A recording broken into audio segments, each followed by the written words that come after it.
kita hari ini yang pertama adalah mengenal perangkat KA, mengenal perangkat kecerdasan artifisial. Yang kedua, bagaimana karakteristik atau ciri dari kecerdasan artifisial. Yang ketiga adalah prinsip dasar dan cara kerja KA. Yang keempat, pengoperasian dan pengaplikasian perangkat KA. Dan yang kelima adalah penerapan kecerdasan artifisial itu sendiri. Nah, sebelum kita masuk ke apa itu AI atau kecerdasan artifisial, kita renungkan dulu, apa artinya pintar, anak-anak? Suatu sikap yang biasanya dimiliki oleh orang yang dapat memahami atau ahli dalam suatu bidang tertentu. Oke, ada lagi pendapat lain? Reski? Kemampuan berpikir. Cara berpikir seseorang. Oke, ada lagi? Kemampuan memahami dan menerapkan pengetahuan untuk memecahkan masalah dan mencapai tujuan. Oke, kemampuan memahami dalam menerapkan tujuan. Ada lagi? Oke, bisa semua dikatakan pintar. Jadi pintar itu adalah kemampuan yang dimiliki seseorang dalam memahami sesuatu, apa saja, ya kan? Karena kan kepintaran seseorang beda-beda, gitu ya. Yang kedua, bisakah sebuah mesin atau aplikasi itu disebut pintar? Bisa. Bisa. Kenapa? Karena suatu sistem atau perangkat dapat dibuat dengan kecerdasan buatan untuk memperoleh informasi dari beberapa artikel atau sumber, dan juga dapat membuatnya beradaptasi dan mengembangkan secara mandiri. Iya, ada lagi? Tidak ada? Oke, kita pause dulu kita semua. Sekarang, pernahkah kalian menggunakan teknologi yang serasa membantu kalian dalam berpikir? Pernah. Apa saja? Teknologi apa saja? AI. Oke. AI. Kalian sering menggunakan AI ya, anak-anak? Ya. Sudah sering? Sering. Oke. Tujuan pembelajaran kita hari ini yang pertama, mampu mengenali dan menggunakan perangkat kecerdasan artifisial dalam kehidupan sehari-hari, terutama bagi kehidupan kalian sebagai seorang siswa. Iya, pelajar, betul sekali.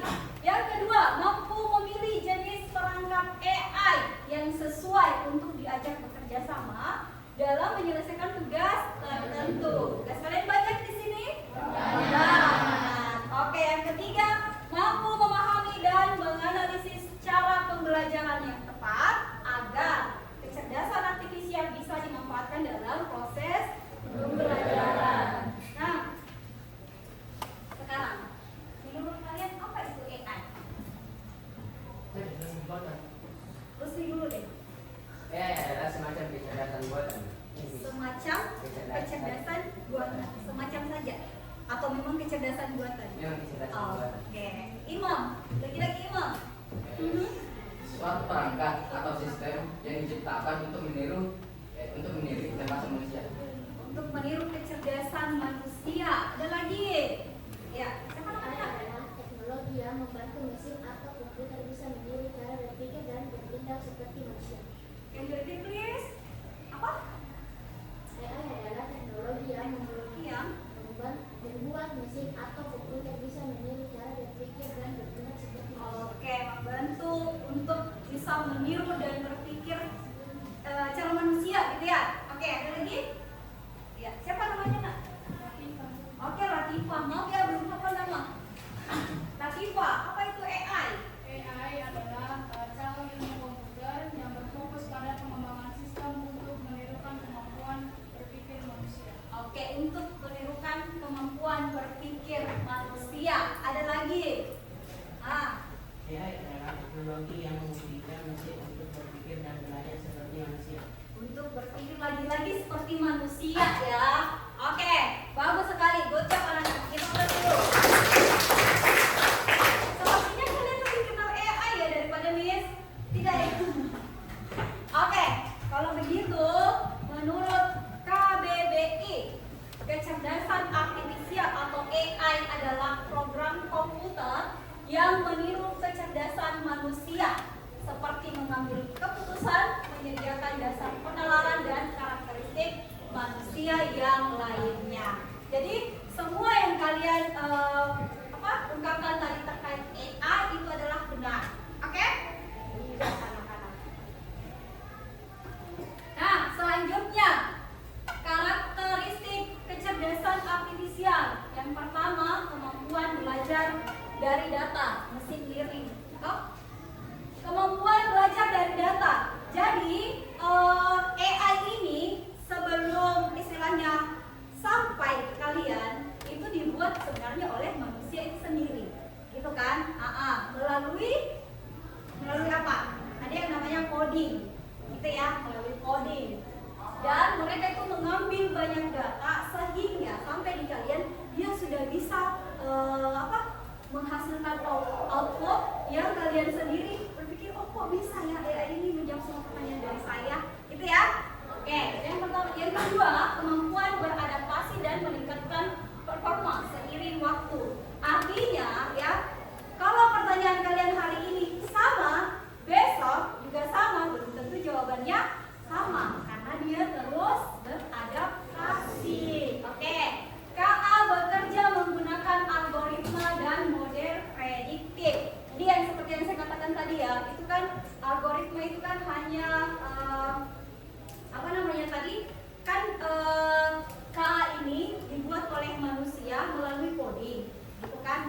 Itu pakai algoritma, ya.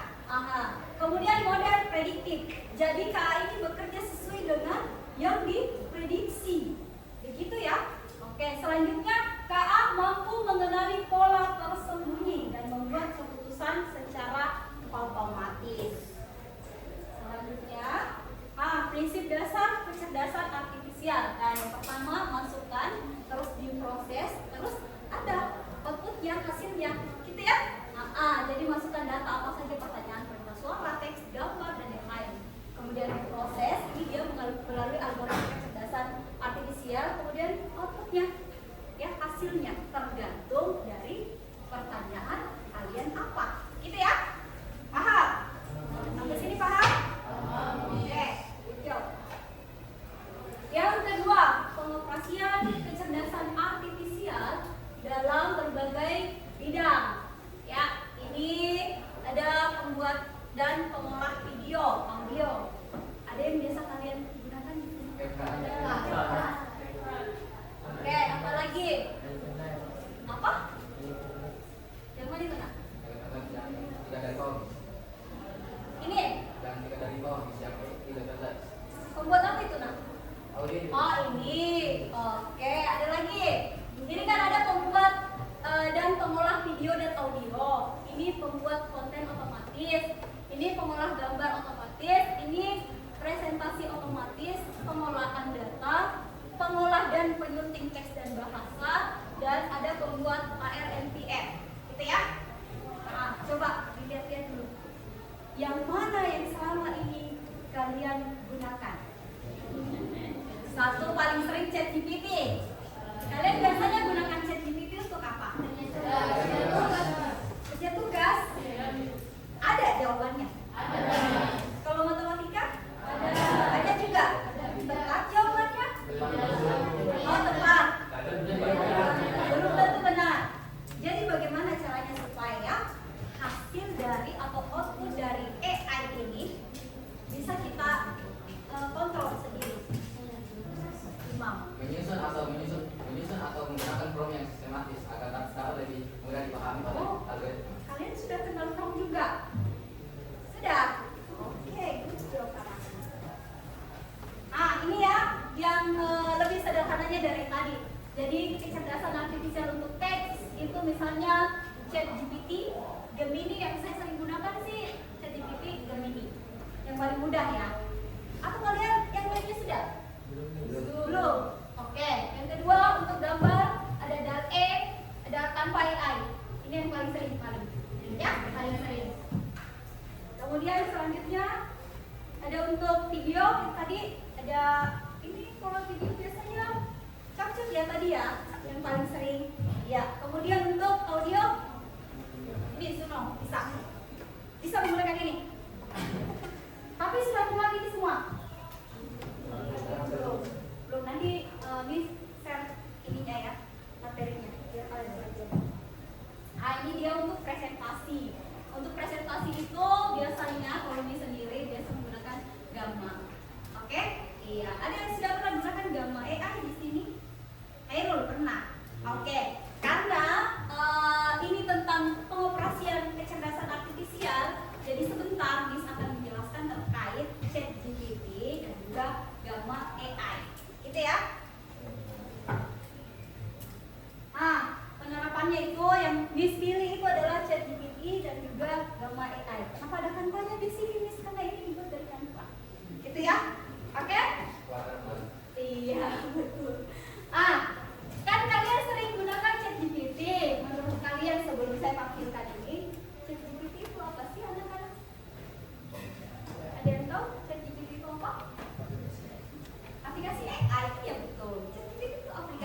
ini ChatGPT adalah model bahasa besar berbasis kecerdasan buatan atau AI yang dikembangkan oleh OpenAI.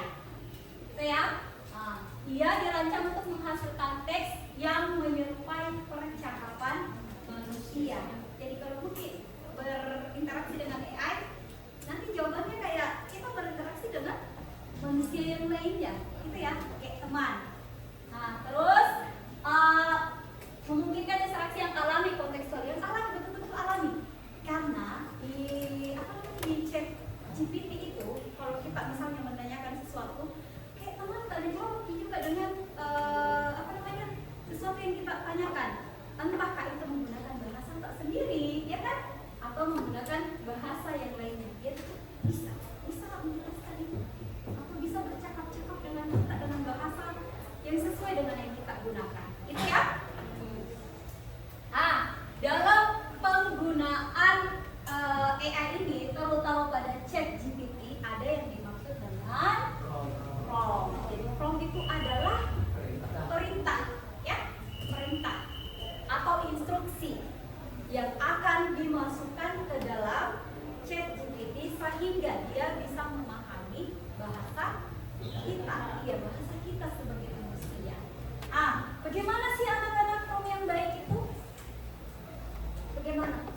Coba berikan contoh prompt kalau misalnya kalian mau sesuatu gitu di ChatGPT. Apa yang biasanya?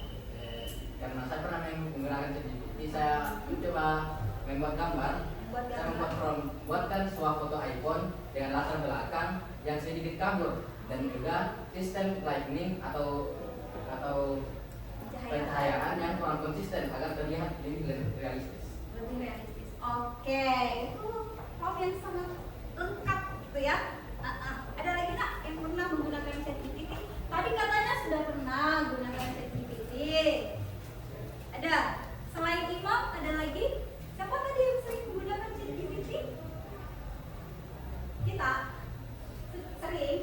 Biasanya untuk apa menggunakan ChatGPT? Mentranslate sesuatu.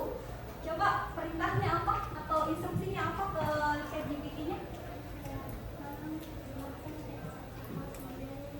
Tolong berbesar. Tolong. Oke, tolong terjemahkan. Pakai kata tolong ya. Tolong terjemahkan bahasa tersebut. Oke, pakai tanda kutip bahasanya. Bahasa ini misalnya ke dalam bahasa Inggris. Indonesia justru. Oke. Instruksi yang biasanya kalian masukkan ke dalam ChatGPT. Kan kalian sering gunakan ChatGPT. ChatGPT atau Gemini sama ya? Mirip. Kita sering menggunakan ChatGPT. Kita nggak? Sering. Biasanya menggunakan ChatGPT untuk apa?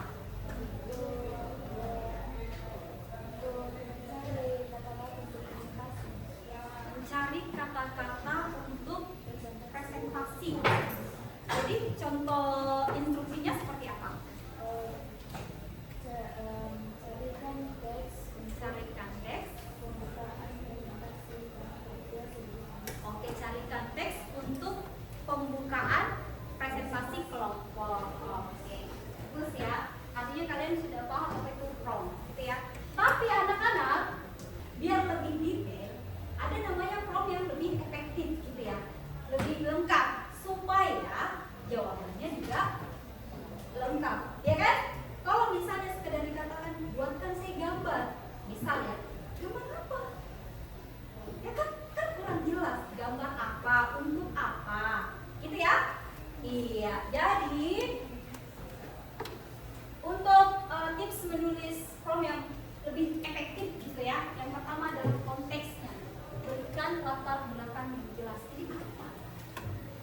poin-poin atau bentuk gambar gitu ya.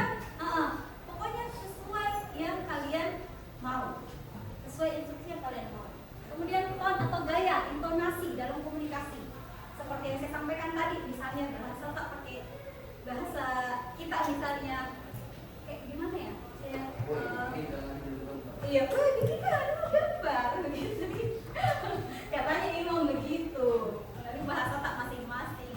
Jadi tergantung pembahasan. Misalnya mau bahasa yang lebih baku atau bahasa yang lebih gaul, misalnya anak muda gitu kan?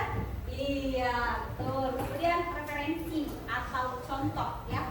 Misalnya sesuai, misalnya contohnya ini, tolong buatkan saya ini contohnya ini, gitu ya. Kita lihat contoh from yang lebih efektif atau lengkap. Ini ngambil contohnya karena bisa dalam guru matematika ya. Iya betul. Jadi saya seorang guru SMA yang ingin membuat materi pelajaran tentang polinomial, gitu ya. Buatkan penjelasan yang mudah dipahami siswa kelas 11. Seperti yang saya sampaikan tadi ya, harus jelas. Siswa SMA tapi kelas berapa? Ya, kelas 11. Dalam format slide presentasi, ini yang saya maksud ya. Dalam format slide presentasi dengan 9 poin utama. Berarti ada 9 slide gitu ya. Menggunakan bahasa yang menarik dan tidak membosankan. Nah, ini yang saya maksud tadi. Apakah mau bahasa yang lebih baku, menarik atau gimana? Gitu ya. Karena kan kalau baku biasanya agak membosankan, gitu ya. Jadi saya mintanya di sini bahasa yang menarik dan tidak membosankan. Ini contoh instruksi atau prompt yang efektif, lengkap, gitu ya. Sesuai dengan 6 tadi itu. Bisa dipahami anak-anak? Bisa. Coba kalau begitu sekarang coba buat prompt. Ada bawa HP semua? Bawa HP. Coba buat prompt. Atau bisa juga kalian menggunakan ChatGPT itu minta dibuatkan prompt atau instruksi, gitu ya. Coba buka HP masing-masing nak. Buat dulu nak. Tentang apa saja yang kalian mau coba apa? ChatGPT. Sudah punya akunnya masing-masing? Belum? Coba masuk dulu di ChatGPT. Seorang siswa SMA yang ingin membuat soal matematika tetap walaupun disingkat tetap bisa jawab ya? Bisa? Oh, oke. Dan penjelasan yang mudah dipahami siswa kelas 10 menggunakan bahasa yang benar. Oke, good job. Ada lagi? Oke.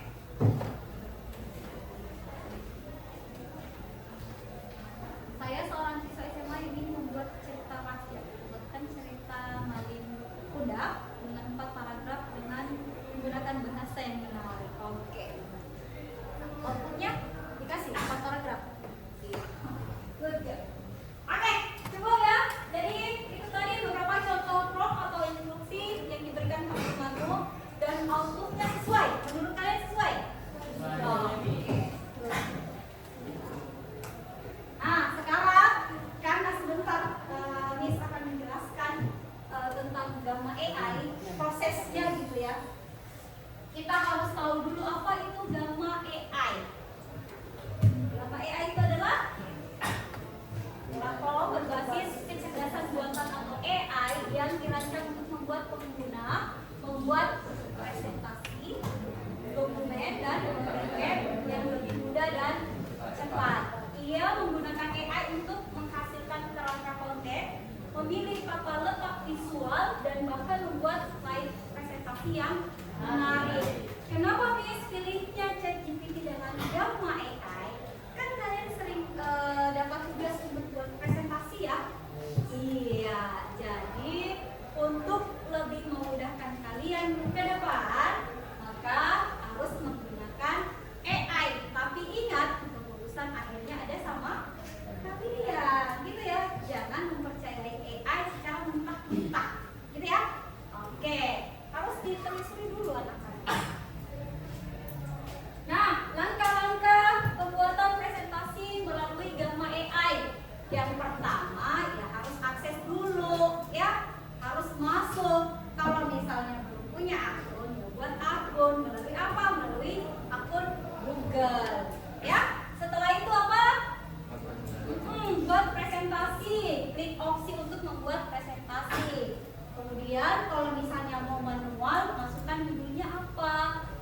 poin-poin utamanya apa.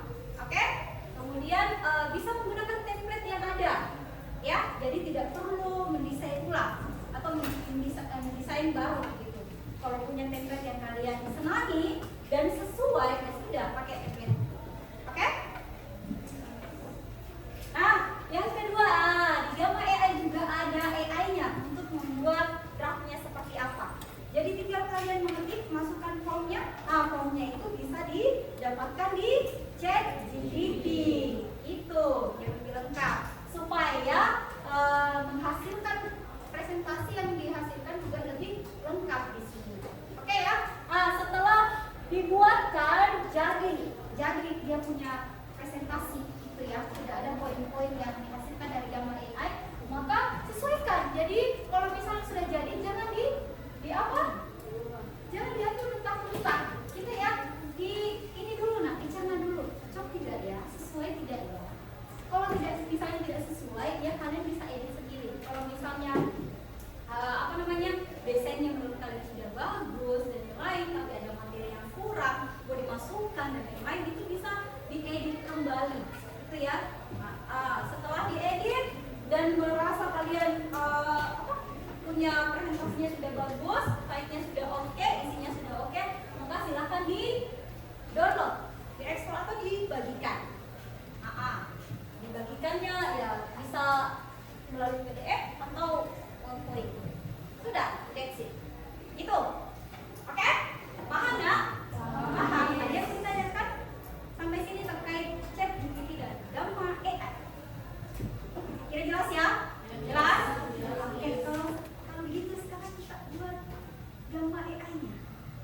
Coba buatkan prompt dulu. Minta prompt yang baik dan efektif di ChatGPT. Kemudian buat presentasinya di Gamma AI. Kalian sudah pernah gunakan Gamma AI nak? Tidak belum. Kalau begitu ikuti dulu langkah-langkah yang tadi. Ayo dicoba buat yuk. Buka HP anak-anak. AI-nya ini yang gratis ini ternyata punya apa? Punya keterbatasan. Gitu ya. Jadi kalau mau AI yang betul-betul bisa semuanya, gitu ya, harus yang berbayar. Oke, ini ya, coba disampaikan. Ini Miss punya akun di Gamma AI. Tampilannya kalau di HP lain ya. Ya, ini bisa langsung buat di sini.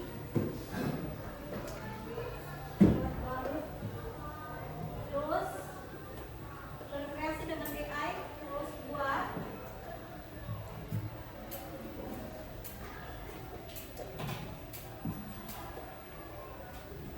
Di sini ada 10 kartu, maksudnya adalah 10 slide ya. Itu yang paling maksimal yang bisa kalian gunakan. Karena kalau dia secara gratis, kalau lewat dari 10 ya harus berbayar. Gitu ya. Di sini jelaskan apa yang Anda ingin buat. Gitu ya, itu yang maksud saya. Prompt-nya kalian ambil dari ChatGPT. Misalnya apa yang sudah buat prompt? Coba. Oh sudah jadi. Nggak apa-apa. Coba di sini nak. Supaya kelihatan di sini. Coba. Prompt-nya apa?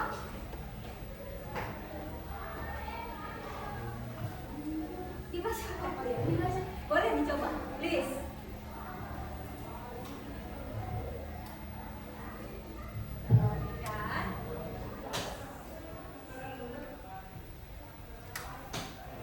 Oke, silakan buat.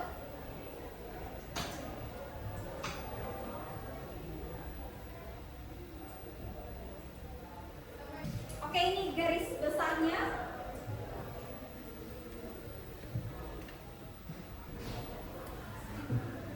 Sudah muncul ya.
sudah tidak bisa digunakan, maka bikin akun baru lagi supaya bisa dapat yang gratis. Mantap, good job.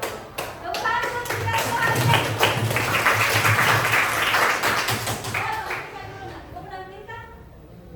Jangan. Oke, jadi itu ya tadi terkait penggunaan AI dari ChatGPT ke Gamma AI. Sebenarnya bisa langsung digunakan bisa langsung penggunaan Gamma AI saja, gitu ya. Tapi untuk pembuatan prompt yang lebih efektif atau instruksi yang lebih jelas, gitu ya, kita butuhnya menggunakan ChatGPT.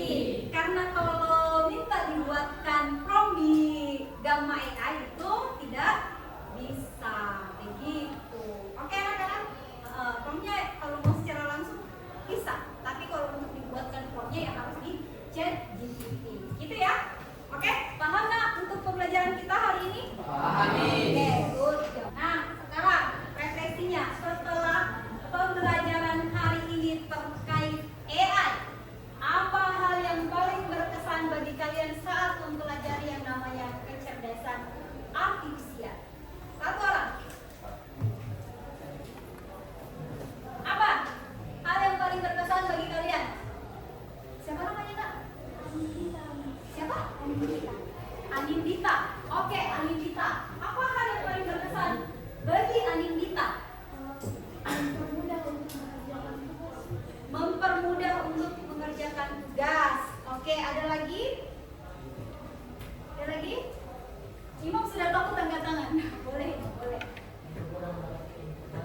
Mempermudah mendapatkan informasi. Ada lagi? Ya. Can you repeat please? Oke, intinya bisa menanyakan apapun, ya bisa menanyakan apapun terkait hal yang tidak diketahui. Oke, jadi apa pembelajaran penting yang kalian dapatkan tentang AI? Baik kelebihan maupun kekurangannya setelah menggunakannya. Apakah AI ini menurut kalian sempurna untuk digunakan dalam kehidupan kalian sehari-hari? Tidak. Kenapa? Kekurangan dan kelebihan. Yang pertama, kelebihan AI adalah mempunyai kecerdasan yang dapat memperoleh informasi atau data secara objektif dan dapat menyusun sesuatu secara sistematis. Namun kekurangannya adalah AI tidak selalu benar dan kita juga harus mempelajari apa yang dibuat oleh AI, tidak terlalu bergantung dengan apa yang terlalu praktis. Oke, ada lagi? Apa kekurangan dan kelebihan yang bisa kalian pelajari dalam penggunaan AI? Kan kalian sering gunakan AI, ya kan?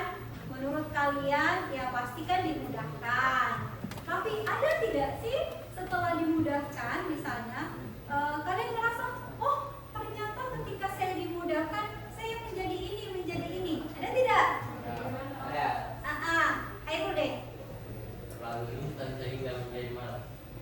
Terlalu instan sehingga menjadi malas. Oh, jadi AI itu membuat kalian malas. Gitu. Ada lagi? Malas berpikir, gitu ya. Berarti kontrolnya tergantung diri sendiri. masing-masing, gitu ya, betul, diri sendiri. Jadi walaupun kalian menggunakan AI, ya anak-anak, tetapi kontrol atau hasil akhir dari AI itu sendiri itu sebenarnya dari diri sendiri. Jadi jangan serta-merta mengambil jawaban secara keseluruhan yang ada di AI. Kalian juga harus pahami ya apa jawaban yang diberikan itu apakah sesuai atau tidak, sesuai dengan fakta yang kalian dapatkan atau tidak, kan begitu.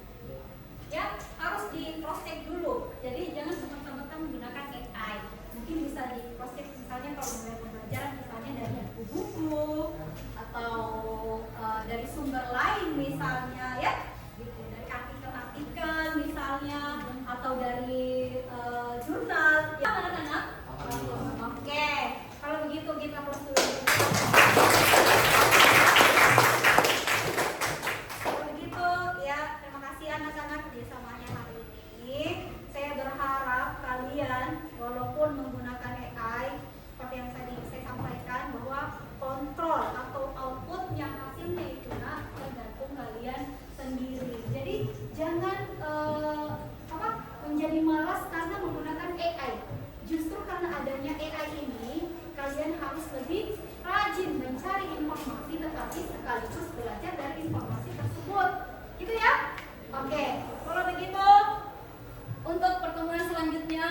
akan bahas lebih lanjut terkait AI